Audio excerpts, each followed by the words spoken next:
You're listening to the Archaeology Podcast Network.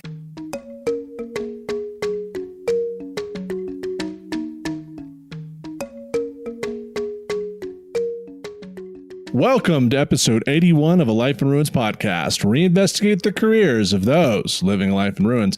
I'm your host, Carlton Gover, and I am joined by my co-host, Connor Johnnon. Today, we are joined by Duel Ph.D. candidate in Anthropology and Cognitive Science, Lana Ruck. Lana first appeared on episode 16, then episode 41, and recently appeared in episode 79. But today, rather than talk about pseudoscientists or nerd out over paleo-anthropology with Ella, we're going to catch up with Lana about her dissertation and the academic job market and why each pot and pan needs to have its own shelf in the kitchen. Lana, thank you so much for joining us back on the show today. How are you doing this evening? I am good. I'm coming at you live from El Paso, Texas. So I'm warm and toasty and getting blown around by some wind, but otherwise pretty good. Thanks for having me back. Excellent. Yeah, we're very excited to have you on again. So real quick, Lana, just to recap for our audience, if they haven't heard you before, can you briefly introduce yourself and what it is you do? Yeah, so I'm Lana Ruck. I'm a PhD candidate in the Cognitive Science program and Department of Anthropology at Indiana University, Bloomington. I am trained as a Paleolithic archaeologist, and I specialize in stone tools, but my research is about the evolution of handedness and what that might be able to tell us about the evolution of stone tools, and also the evolution of the brain, possibly the evolution of human language. What else about me? I am originally from Texas. I've done field work in a few places. In Ecuador, where I did my field school, Nicaragua, 1 week in Wyoming, and also at Olduvai Gorge in Tanzania. So, yep. Excellent. Thank you for the recap. So last time, well, not last time, back in episode 16, which was dedicated to learning more about your research, spoke about your data collection for your dissertation. Can you give us a little bit more than a brief recap on what your dissertation is on? Yeah, so my dissertation is the first study to try and study stone tool making, language, visuospatial attention, and handedness all together in like this delicious little soup. So I have left-handers and right-handers in my dissertation, and it's a multi-day study. They would come back 3 separate times. And so the first part of my study is about assessing handedness and the many different ways in which we researchers do that. And so people come into the lab and they build puzzles and play with some Legos and do some different tasks with their left and right hands, and I compare the behavior of their hands. Then the second day, they came into the lab and watched a short nonverbal video, first-person perspective, matching their handedness of how to make expedient Oldowan tools. So it's just core reduction, hard hammer stone, nothing fancy. And then they, with 2 or 3 cores, got to attempt to do it themselves. And I would say about 70 to 80% of people were able to take flakes off. Some people were not successful. And then the next day they came back for a 2-hour MRI brain scan at the MRI facility there at Indiana University. And that was the most expensive part of the project. It was $500 an hour plus paying the participants $100 each. And in the scanner, they did some stone tool making tasks, some anatomical scans, a language task where they had to say some words out loud, and a visuospatial task where they had to look at some lines. And I'm kind of seeing which hemispheres of the brain each participant is using for these tasks and how it relates or does not relate to their handedness. So, yeah. Speaking of costs, could you recount the story of how a certain subject might have interfered with what you're trying to do? And I think his name starts with C and ends with Carlton. Yeah. So, and he's not the only one who's done it, but he's one of very few. Carlton was one of my participants. Do I have your consent to give your participant number so they know which one you are? Yeah, go for it. So he's participant 18018. And, the brain scan is 2 hours long, but it's very loud in the scanner. It's this giant magnet, so it's going like wop, wop, wop, wop, wop, wop, wop, wop, wop, wop, wop, wop, the whole time. And he's watching videos of rocks being broken, so it's a really loud task.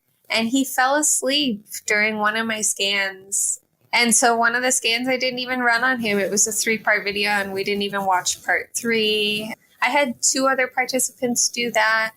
So now I have to throw out that entire video for everybody. It's a little bit of a pain.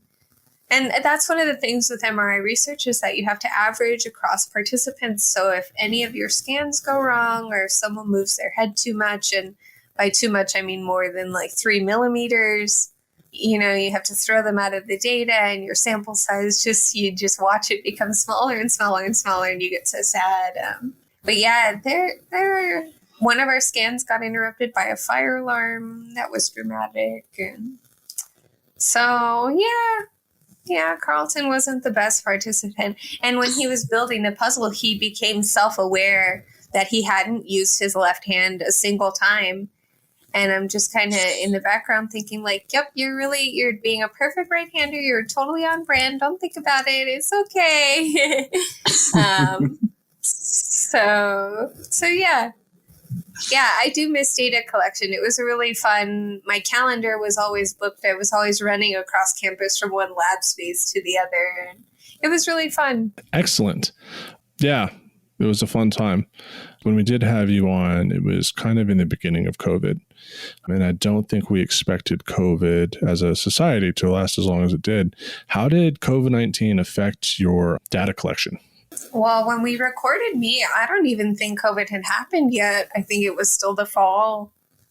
But so for me, my data collection was impacted really heavily by 2 things. And one of them was the COVID-19 pandemic.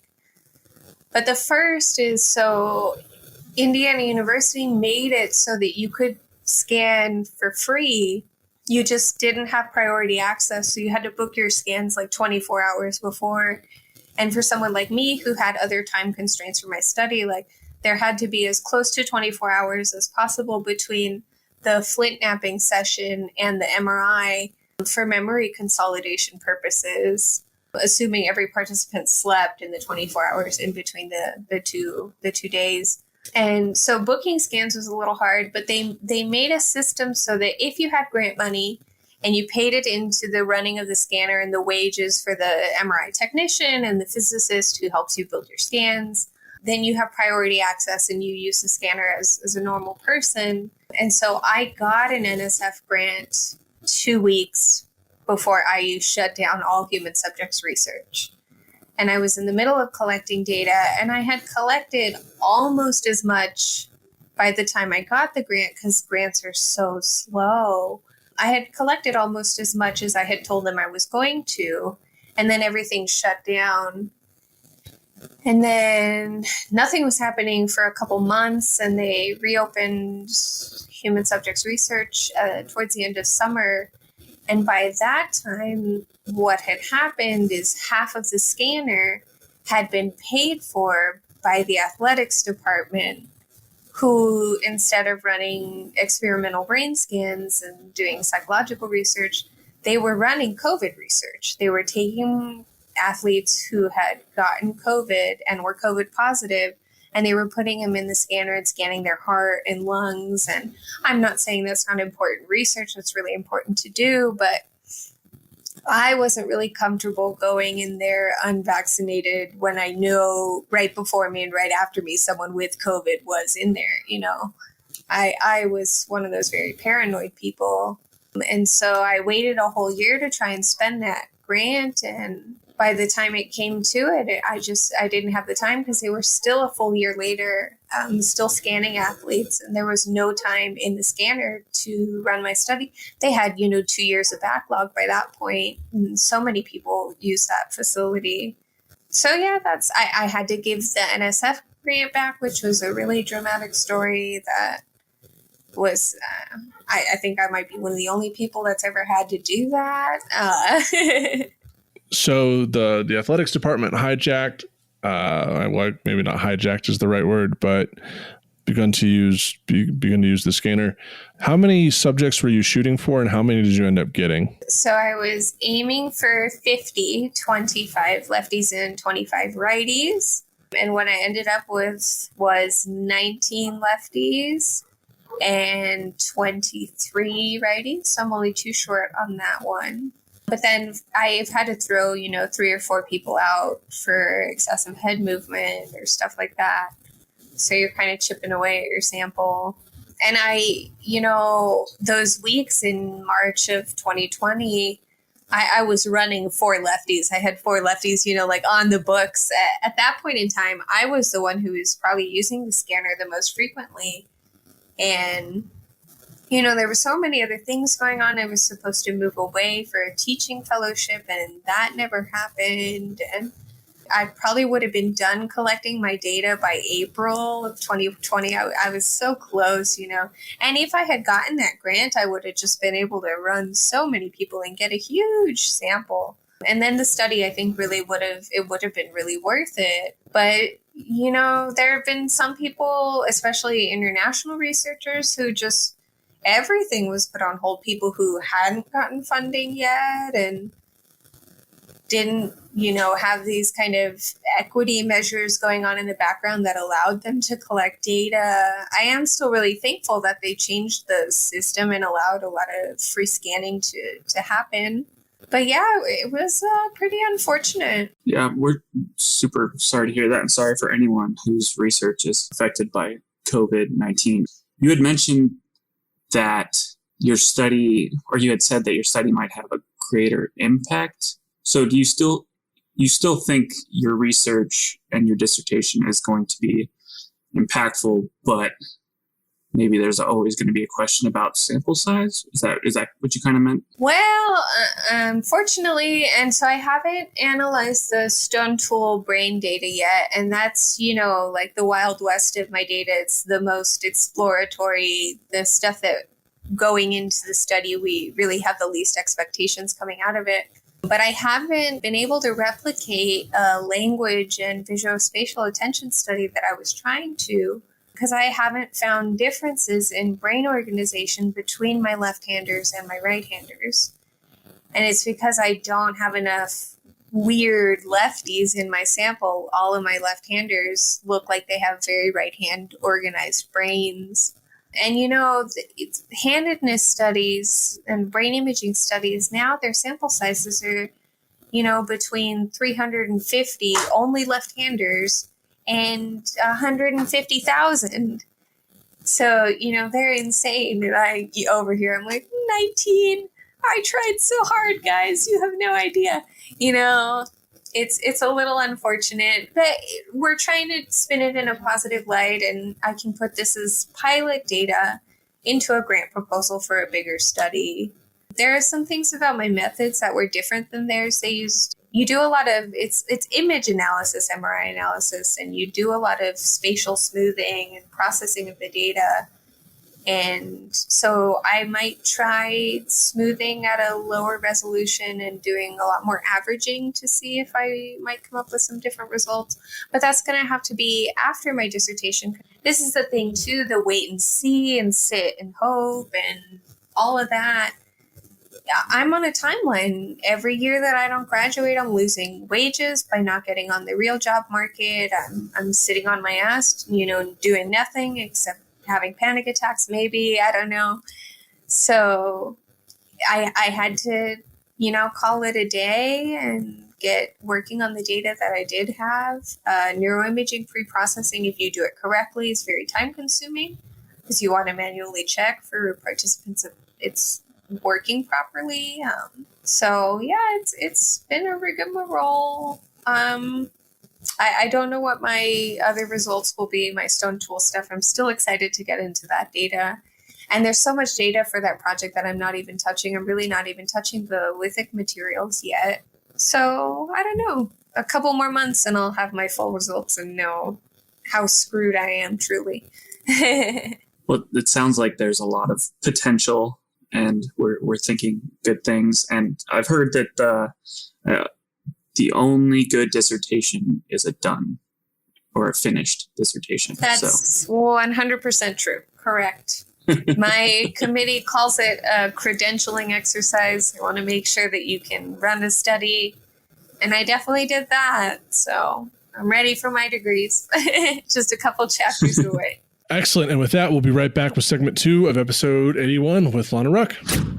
And welcome back to episode 81 of Life and Roots podcast. We're here again with Lana Ruck, 4th time. I'm pretty sure this makes her the most hat-on guest. Whoop, whoop. I think that's me, actually. I'm not actually a host. I think I realized you out of the hosting pedigree, Connor. You've been on every single episode, pretty much. Like me and Connor haven't, or me and David have missed some, but you've been. I missed one. I missed the one with hip hop science guy. Oh, that's right. Okay, so we're all about even. Yeah, but we do have Lana Ruck here, and we are not talking about us right now. We are talking with her, and we wanted to start this second segment talking about maybe some of the things that were happening with you with your NSF grant, if you don't mind talking about that. That space music comes with the NSF grant. That's what they give you when you get it. Yeah, so I got a dissertation research improvement grant from the Archaeology subdirective of the National Science Foundation in March of 2020, 2 weeks before IU shut down all human subjects research. And a full year later, I had to give the NSF back because I couldn't spend it. And so the first problem with the grant was that I got it like 6 months too late. And I had already been really in the swing of collecting my data. And so the grant reviewing process can take a really long time, especially if your reviewers are very slow. You can take up to 6 months to get feedback. And also you can't apply for these federal grants unless you're a PhD candidate, which for me involved, I can't remember if we talked about it in the first segment or not, 2 qualifying exams. And so, and it involves a lot of paperwork. And so I submitted the grant, almost a full year of doing no research, nothing, waiting for money so that I could collect data, because MRIs are $500 an hour. And then I pay each of my participants $100. So it was an expensive project. And so what had happened was they shut down research. And by the time they opened research back up, half of the scans that were happening at the MRI facility were being paid for by the athletics department, and they were scanning athletes that had COVID. And they were doing, like, instead of psychological research and brain scans, they were scanning people who had heart and lung damage from COVID. And so I didn't want to be scanning people while there were literally COVID positive, patients in and out of the scanner room, because it's a room that's it's smaller than an office. It's a really small room. And so I refused to spend money while they were, or to run participants while they were scanning athletes. And by the time I was vaccinated and I felt safe scanning, so many people wanted to use the scanner that they basically told me it was impossible to use it in my time frame. So I had to I have a smaller sample size than what I intended, and I decided to return the money. Now there's another part to that where you still had money left and the scanner just wanted to take your grant money and fit you in, quote unquote, when they could. Yeah. And so this was the whole thing. When I negotiated the grant, it was a percentage of salary for the MRI technician and the physicist. And it was a percentage of their salary based on how many hours I was going to scan. And so I was kind of expecting this kind of pay as I go kind of thing, which is how the system used to work before they made this kind of other way of doing things, where I would be like, all right, I'm going to run, 5 participants. That's, what is that? That's like $3,000 or $5,000 or something. Yeah, it's $5,000. And they wanted to take all the money without guaranteeing that I was going to get any scan time. And I didn't want to do that. And they were like, I had given them the account number because I was like, oh, which number is the right one to give you? Is it this one or this one? And it was like, oh, thanks. And they're like, okay, we're going to run it. We're going to take your money. And I'm like, no. And like, no, please don't run that email. Like, don't tell that financial person to do that, because I don't want you to take all my money and then me not be able to scan. And everybody on my committee and elsewhere was trying to do everything possible to avoid me returning this grant. Because, overhead. When you get a grant, your institution takes a portion of that money to pay for, in their view, facilities and infrastructure that you use as a grant or as a faculty of that institution. And so for IU, that percentage overhead is 58.5%. So let's say you pull in, like my grant was quite small. It was a $7,000 grant. It was really tiny. And IU pulled in, I actually had to ask for something like 12,000 because IU pulled in 5 of its own. And so when you get a grant, they really don't want you to give it back because they want that overhead. They've already kind of factored it into there. And they had been sitting on this money for a year. So it was in their fiscal budget, not that $7,000 or $4,000 is a big deal in the grand scheme of things. But my committee was trying to get me to use it for other projects that were not my own. And it's like, I'm not going to spend my grant money on your projects, trying to see if I could use it for publishing fees, which is not what that grant is for. And I just got a lot of really, really, really, really bad advice in that whole process. The whole application process, I would say, was a nightmare. So I think I had mentioned this before. I think there should have been a fast pass that you should have been able to give money for, and then you skip the lines like they do in Disneyland. I think that should have been a thing, especially if you have the money and you're right there for it. But also, I think it's crazy that 58% of that money you're applying for is gone almost immediately. I think that's staggering. Well, and so I'm part of a team that has actually started their own independent of the University Research Institute, and they run their grants through their own institute so that they don't have to give overhead to the institution. And so you can't do this, for instance, for federally regulated funders like NSF, NIH, NEH, anything like that. But for private foundations who will just, give money to whoever, there you find a lot of these research institutes because they're trying to avoid that overhead.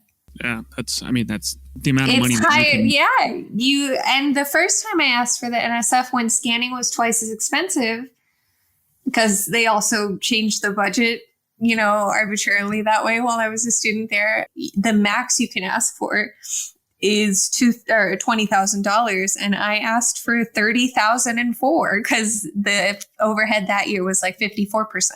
And all these agencies, they just build it into their funding model. They just build it in. Yeah. It makes me think of the Paleo-Indian Research Lab in the Fresno Institute at UW. At the Anthro department has 2 research institutions, and it makes me think, I wonder why these things got started. I guarantee you it's something like that. I guarantee you it is. Well, it's just crazy to me because the amount of money that students pay in fees, tuition, all that stuff, in theory, should cover everything, right? You shouldn't. Yeah. And I mean, it's literally called facilities and equipment. And it's like the facilities and equipment are what I pay for in my fees. Like, just the infrastructure is not special to the grant. If you have like special freezers and things like that, but that's usually built into the cost of the lab. And it's like doubling down on these built-in costs for the university for sure. Yeah, it makes me think, I know, like, even though University of Colorado Boulder is a quote unquote public school, I think it's like less than 3% of our total funding for the university actually comes from tax dollars. Like, we're really not a public enterprise. Well, especially because states have been cutting budgets for public post-secondary education, higher education, college for, since the Reagan years. So state appropriated budgets are tiny. And so they charge wild amounts of tuition and room and board and food. And, this year, IU, in the post-pandemic, whatever they're in, liminal space, they contracted out all of their food delivery services for all students living on campus to Grubhub. And students were waiting like 6 hours for a meal. And it's like, I paid $3,000. Like, this is my only way to get food because you've taken all of my money. Please feed my children, or please feed me if you're the student yourself. And it's, I don't know, it's kind of crazy. That was a tangent. Where are the fees going? I want to know. How else are the universities supposed to afford mascot-shaped pools? I mean, like, I can't imagine a university. I need a lazy river, goddammit. It's like, yeah, where I can't imagine CU Boulder without our bison-shaped pool, which I'm not allowed to use because I'm not an undergraduate. Or the extra stand they just added in whatever for like the executives or whatever. Didn't they just like add like an upper level portion to Folsom Field or something like that? Yes, they did. They did. And the president gave himself a raise, and now he's on his way out. So, yeah. Go back. Well, at my institution, these former employees of this thing, well, part of the financial branch of the institution, they wrote like I would describe it as a hit piece on how the finances of the university were being used to fund exec salaries, parties for executives, like international trips for them. And that article was up for 2 days before the newspaper took it down. You know, nobody really teaches you finance management or grant management as part of undergraduate or graduate training unless you happen to be in a lab that gets a lot of extramural funding, or we're trained to do grant proposals, but we're not really trained to manage the money and work with the granting office. It took my granting office 2 months to approve my proposal. And like, for instance, nobody had told me to factor in that time. And the NSF Archaeology program has a rolling deadline, so it wasn't a problem for me, but I could have missed a deadline. And that's another thing too, is that granting cycles are so slow. And I'm hoping it was in this segment that we mentioned Winter Gren. Like, if you're applying for a Winter Gren doctoral grant, you get your feedback from your first round of applying like 3 weeks before the next round is due. And for some people, that's not enough time at all to get meaningful edits done, especially if they're teaching and doing other research. And it's crazy. It's really difficult to fund your own research at the doctoral level, for sure. Well, it seems like it's easier if you're already a professor and you have all this stuff built in. It seems like those things are kind of favored towards those. And well, and unfortunately in our system, money begets money. So if you, like for me, I still have it on my CV that I was awarded this NSF grant, even though I had to return it, because I want people to know that I stood on my own merits and was able to get it. And it makes me more likely to get funding in the future. So it's like you're like a little domino and you're waiting for the right breeze of wind to tip you over. Yeah, absolutely. I know my advisor does not write big grants and is not really used to granting cycles. He just kind of does Doug Bamforth things, which is not writing big grants like other professors of mine do. So he's not aware of those granting cycles. And I remember I missed applying for the NSF GRFP. Yeah. Because he's like, well, just like, you can't apply for it, because he forgot that I came in with the master's. So yeah, you're only eligible. Yeah, I didn't even know about the GRFP until after I was eligible. So completely forgot about that. They've changed that once, so you can only apply once now. Yeah. You can apply twice if you apply as a senior undergraduate. And it's like, what senior undergraduate students? Like, I know some stellar students that have great ideas for a project, but I don't know that we should be expecting that much of them at that point. What does the GRFP stand for? Graduate Research Professionalization Fellowship? Maybe? FP. It's like fellowship. It basically funds you for 3 years. Yeah, I think it funds Research Fellowship Program. Yeah, it funds you, and it's not for research. It's like to pay your stipend for any graduate program. You can go anywhere you want for 3 years. Yeah. It's a really fantastic grant. I know a couple grantees, and Boulder's a big one. There's only like a couple big schools that get it, and Boulder's one of them. So it seems to be an institutional type thing. So like and there are definitely some areas of research that are more well funded than others within anthropology. You know, who's running which society and kind of where money goes is something that you pick up along the way. which is not, I mean, getting back to science is done by people, and these agencies are run by people, and your peer reviewers are people. Yeah, well, here at Colorado Boulder, we know what John Yellen likes, and we know how to write to him.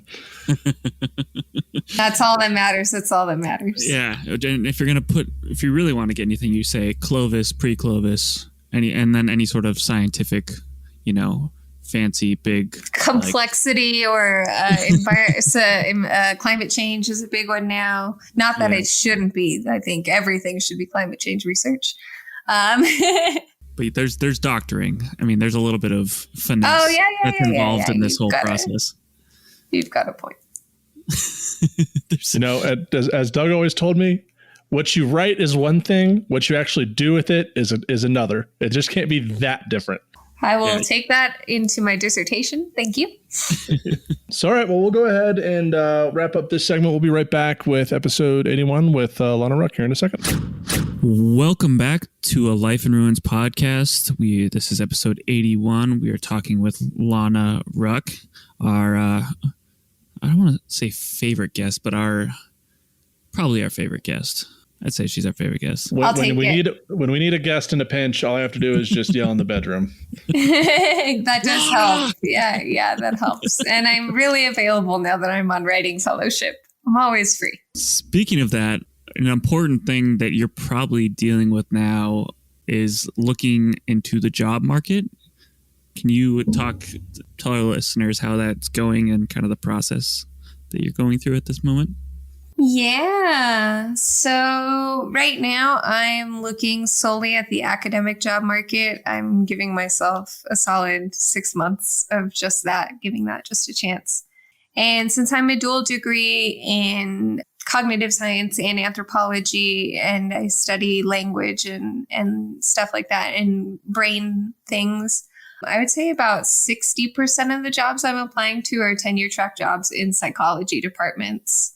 And then about 40% are in anthro. And my list is like 25 jobs long so far, which is a lot. And I'm finding them on job wikis and in my email inbox. And if I see stuff, I send it to people and they send it to me. And you kind of become part of a network of, who's on the market. And it's stressful. Yeah. I mean, I've applied to 11 places so far and I haven't heard back from a single one.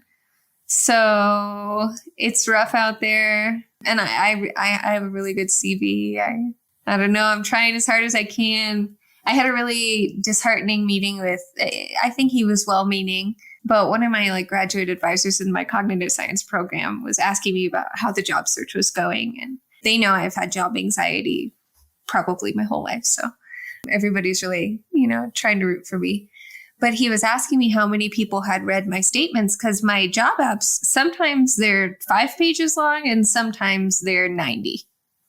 It just depends what the school is asking for. Like some people only want a 2-page cover letter and a CV to start with, which is great.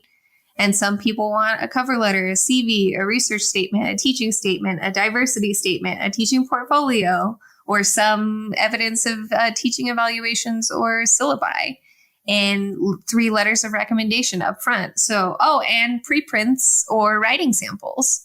So you put all that together and that's 90 pages for me. And so there's a wild range of what these people want and what they're looking for.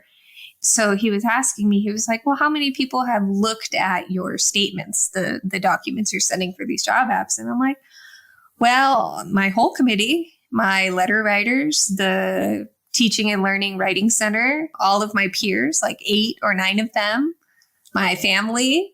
So it's my list is 20 people long at this point. And he's like, I think we should think of more people for you to show these documents to.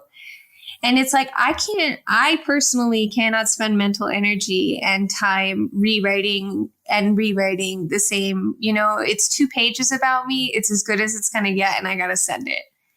And I just I think they don't realize how much of it is sheer luck and timing. And the better you can make these documents, my whole 7 years in the program has been me making my documents as good as they can get. I can't change any more of that now. And then if I don't hear back from any of the psych or anthro programs, I'm applying to a couple postdocs. I really don't want a postdoc because I've already published enough that I don't need time just for that. And I'm over the precarity, kind of. But if I don't hear back, I'm going to start looking for non-academic jobs, probably in industry, doing UX research or, whatever anthropologists do these days. I have a fair amount of coding experience and I'm really organized and detail oriented. So I'll find a job somewhere. We'll just have to see. That was an excellent job pitch, by the way. Yeah, thanks. Yeah, come hire me. I care about the world's problems and I want to solve them. Yeah, I might look into work in policy. I might do something, kind of not challenging or demanding for a while. Might just, be an academic advisor and help people register for classes, click some buttons. Yeah, we'll see. Yeah, but hopefully I hear back from any programs. I applied to one program last year and I got interviewed, but I was a really good fit. And I haven't really seen, there's nothing this year that's perfect for me. If there are people the market goes the way it goes. And 3 or 4 years ago, everybody was looking for, digital archaeology, 3D scanning, LiDAR. And then everybody was looking for sustainability and climate change people. And now everybody's looking for race scholars and diversity and equity people. Who knows what the next thing is going to be? But if you don't fit in those things, and I'm incredibly niche in my discipline, it can be hard to kind of pitch yourself to a program and not know where it's going to land because they just don't contact you back. It's not like they say anything. They just ghost you. So you just kind of off into the ether. I was going to ask because I've heard this spoken from many people who are applying for these jobs. It's like there's a batting average.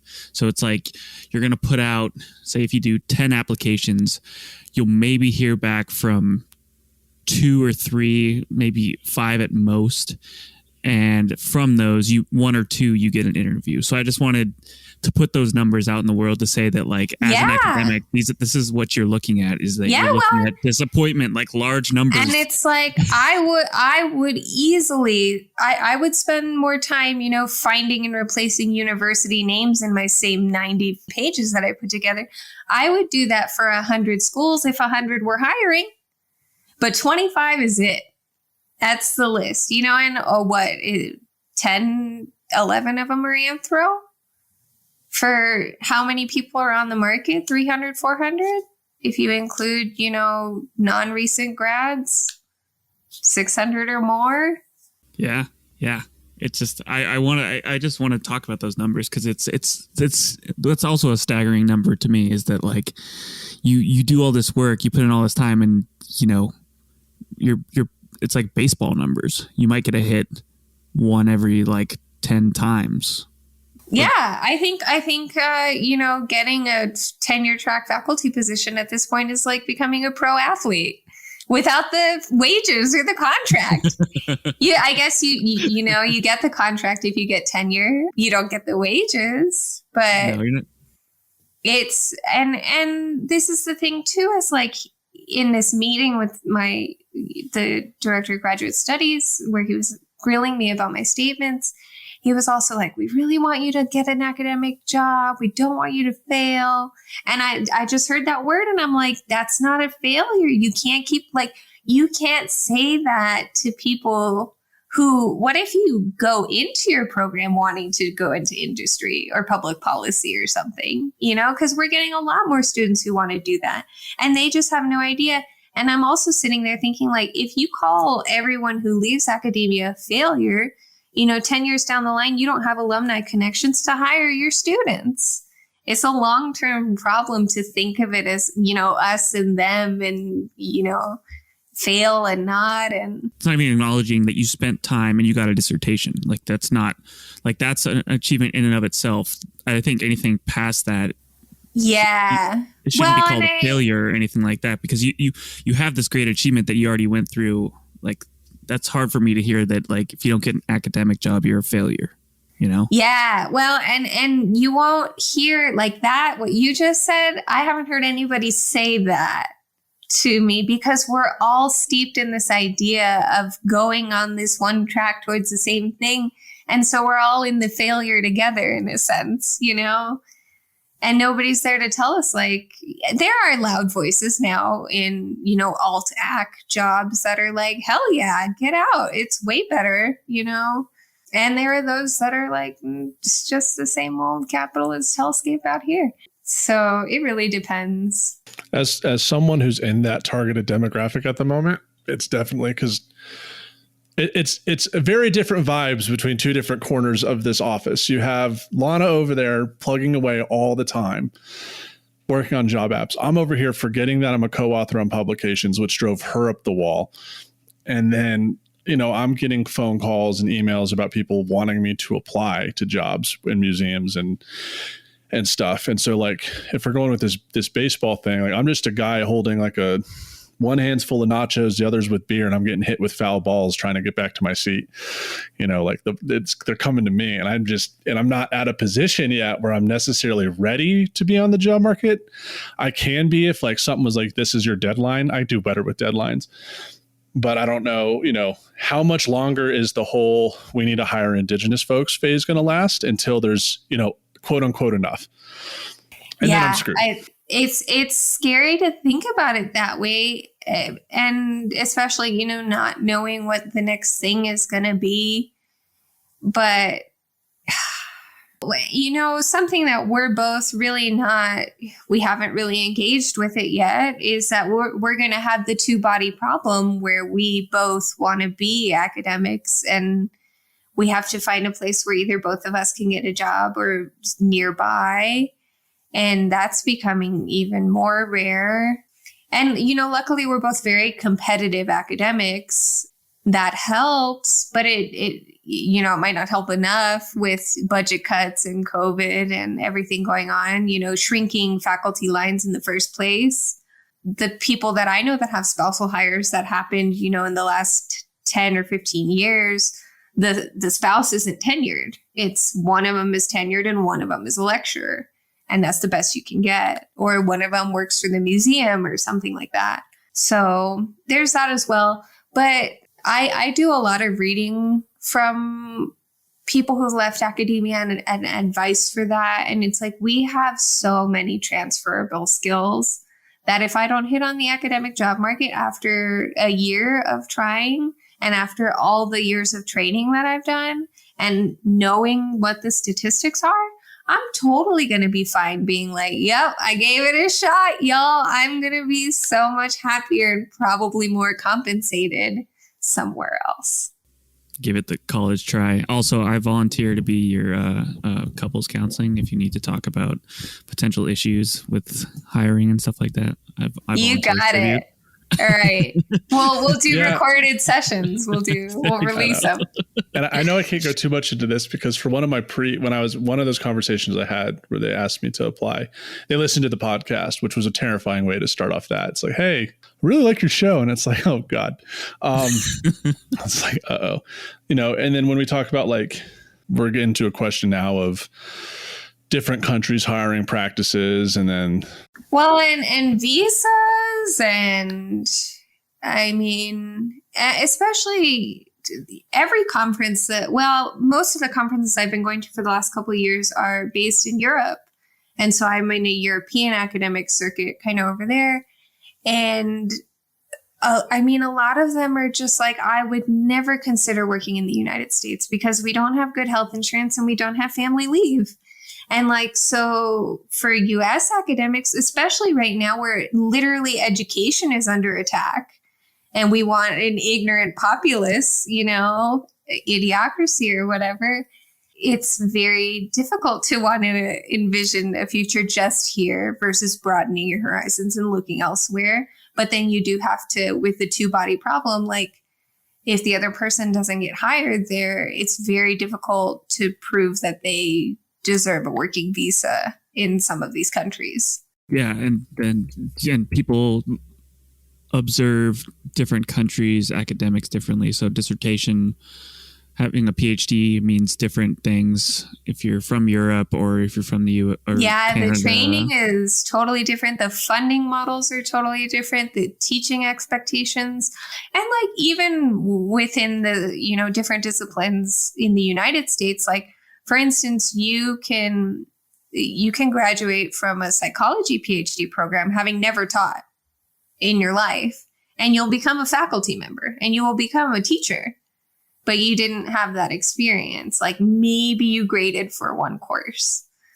And that's so different than in anthropology, where most of your funding is based on teaching. And then a lot of the jobs don't end up being teaching based. There's something else. Yeah, definitely troubling times in the market. I know we'll talk more about. I'm trying to stay positive. And if nobody contacts me back, like at the end of the day, I've gotten 2 PhDs. I'm a very qualified person. Somebody will be lucky to have me as an employee. Yeah, agreed. I know next episode we have Alex Garcia Putnam. Important to include Putnam as we'll get on to next episode. He just graduated from UW with his PhD, and he's now, I guess kind of spoiler alert, he's like the forensic anthropologist in Oregon or Washington. Yeah, he's the assistant. Yeah, so we'll talk more about how that job market went, how he went, because I'm pretty sure Alex wanted to be a professor. So I'm curious for next episode, which we actually record tomorrow. You saw him today. How is he doing, Connor? He's doing good. He's doing good. He likes it out here so far. We'll talk with him soon. But I will say in my limited observations of folks who are committed to the academic lifestyle and looking for it, is that persistence will pay off, I think, through time. I think that's something that we've shown, even though you might not be a professor immediately and you might eventually get into that position, but I think if you want to do it and it's something you really want to do, and it pays to be persistent. Absolutely. Yeah, I think we'll see. If I don't hit on the market, I've been saying all year I'm going to give myself this year, and then I'm done. I don't want to engage with it anymore.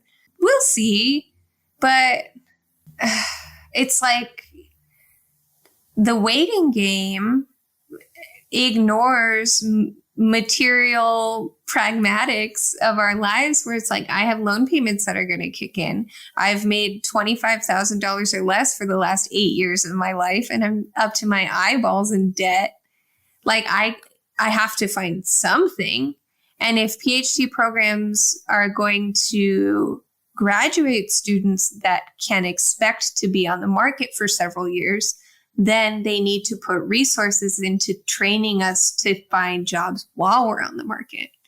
And that is like, even saying that sentence out loud, it's like, can you imagine 10 years from now where we have like the Center for Innovative, job market limbo, where they show you how to, tweak your CV for 7 years while you work 3 jobs. Like, I don't want that. I don't want a reality where we have to expect to be on the market for years, because we got to get paid. Yeah, absolutely. And that's a great point, Lana. Thank you for bringing that up. Yeah, absolutely. So, before we end the show, Lana, what are a couple sources? These could be books, articles, videos that you recommend for anyone interested, either in your research working on handedness or surviving the job market. Friends and family. I don't know. I'm at a point where I'm very disengaged with, I can tell you the brain imaging papers I've been reading, but nobody wants to hear those. They've been very helpful to me.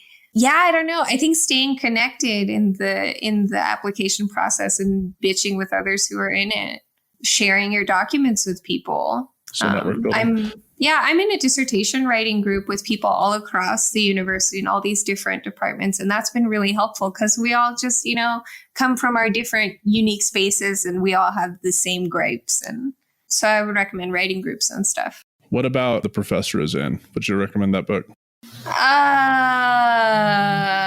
Mixed reviews on that, I would say. Okay, I would say it's a good place to, she has a lot of free material. Go ham with that. I will say a lot of her free material is, getting to be kind of dated now. It's like 2008, 2010. So, and Twitter has fantastic academic spaces and could go crazy on those. Academic Twitter. Okay. Yeah. Sounds good. Awesome. So where can our listeners find you on social media?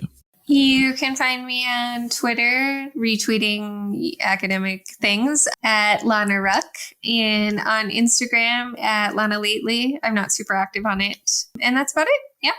Well, you're on it. You just don't post much. Yeah, I'm a lurker. Yeah, I mostly get cat memes. All right, well, everyone, we just interviewed PhD candidate Lana Ruck. You can find her on Twitter at Lana Ruck and Instagram at Lana Lately. Those handles are down below in your episode description. And please be sure to rate the podcast and provide us with feedback on whatever platform you're using to listen to our show. Let us know how we are doing. If you hate it, if you love it, if you don't want to hear David's face ever again, if you don't want to hear my face ever again, let us know. We'd love to hear from you. We might not listen to you, but we'd love to hear from you.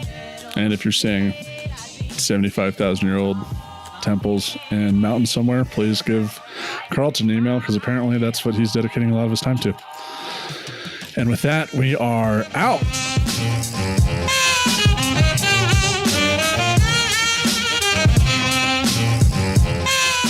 Thanks for listening to A Life in Ruins podcast.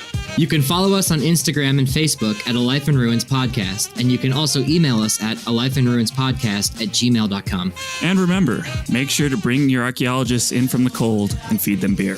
So what's the human psychology behind all this toilet paper hoarding? Ooh, tell me. That's just how we roll. Ooh, I liked it. Excellent. Oh, poop humor, great. All right, everyone, we are out.